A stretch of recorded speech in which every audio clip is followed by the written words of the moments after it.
एक गांव में दो भाई रहते थे।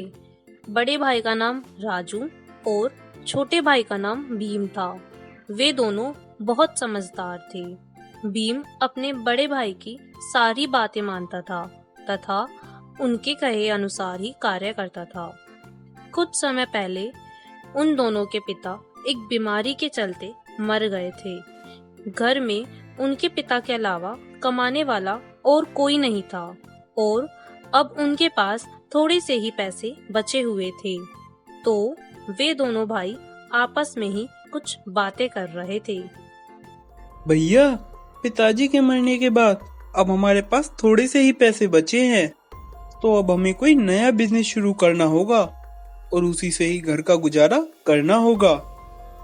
हाँ भीम, तुम सही कह रहे हो, लेकिन हमारे पास पैसे बहुत ही कम हैं। भैया, मैं एक ऐसे आदमी को जानता हूँ जो दूसरे गांव में रहता है और बहुत ही अच्छे जूते बनाता है। तो हम उस गांव में जाकर उससे कुछ जूते खरीद लेंगे और गांव में आकर ठेले पे रखकर उन जूतों को बेचा करेंगे। हाँ भीम, तुम सही बोल रहे हो, हम ऐसा ही करेंगे।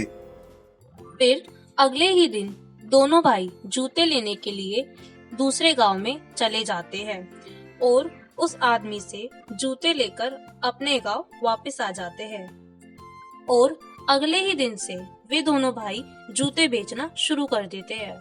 भीम, हम दोनों अलग अलग होकर जूते बेचे करेंगे, जिससे हम पूरे गांव में घूमकर जूतों को बेच सकेंगे और अच्छी कमाई कर लेंगे।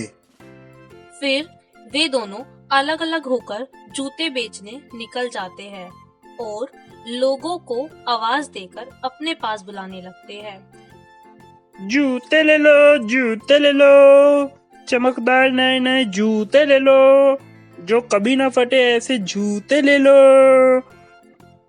वही पास में कुछ बच्चे खेल रहे थे, तो वे सभी बच्चे जल्दी से ठेले के पास पहुंच जाते हैं।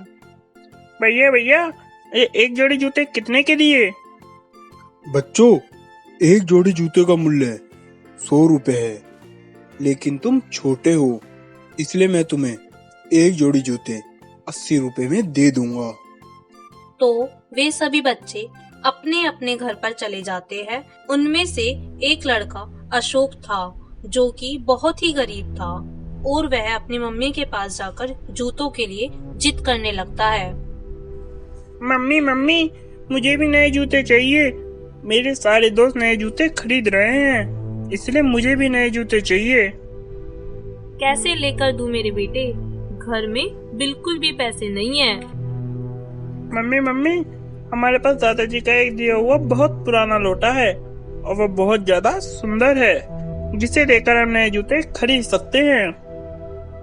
बेटा, वो तो वैसे ही साधारण लोटा है, उसके बदले तो हमें कुछ भी नहीं मिलेगा। तभी वहाँ से राजू अपने जूतों का ठेला लेकर जा रहा होता है। तभी अशोक ने उसे आवाज लगाई और अपने पास बुलाया। हो जूते वाले भैया, क्या आप मेरे बेटे को इस लोटे के बदले एक जोड़ी जूते दे सकते हैं? जब राजू उस लोटे को हाथ में लेता है तो उसे पता चल जाता है कि वह सोने का लोटा है और बहुत ही कीमती है। तो राजू उस लोटे को फ्री में लेने के लिए सोचता है।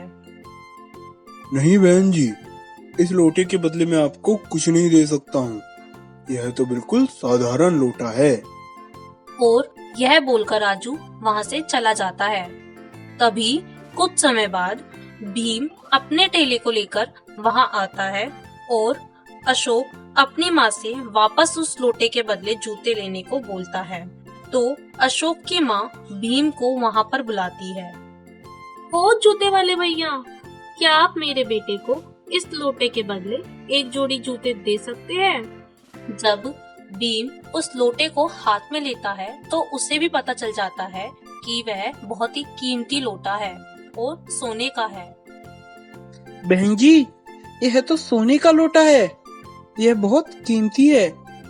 इसके बदले आप मेरे सारे जूते ले लो और मुझसे कुछ पैसे भी ले लो। भीम अपने सारे जूते दे देता है और साथ ही कुछ पैसे भी दे देता है और वहाँ से अपना ठेला लेकर चला जाता है। कुछ समय बाद वहाँ राजू आता है।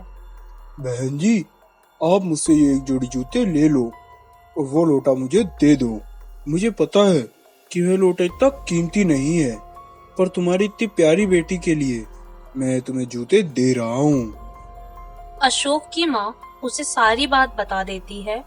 कुछ समय पहले यहाँ दूसरे जूते बेचने वाला आया था और उसने बताया था कि यह बहुत ही कीमती लोटा है और खरा सोने का है। उसने वह लोटा लिया और हमें सारे जूते बेचे और कुछ पैसे भी दिए। तो यह सुनकर राजू बहुत ही दुखी होता है और वहाँ से चला जाता है। तो दोस्तों, इस कहानी से हमें यह शिक्षा मिलती है कि लालच एक बहुत ही बुरी बला है।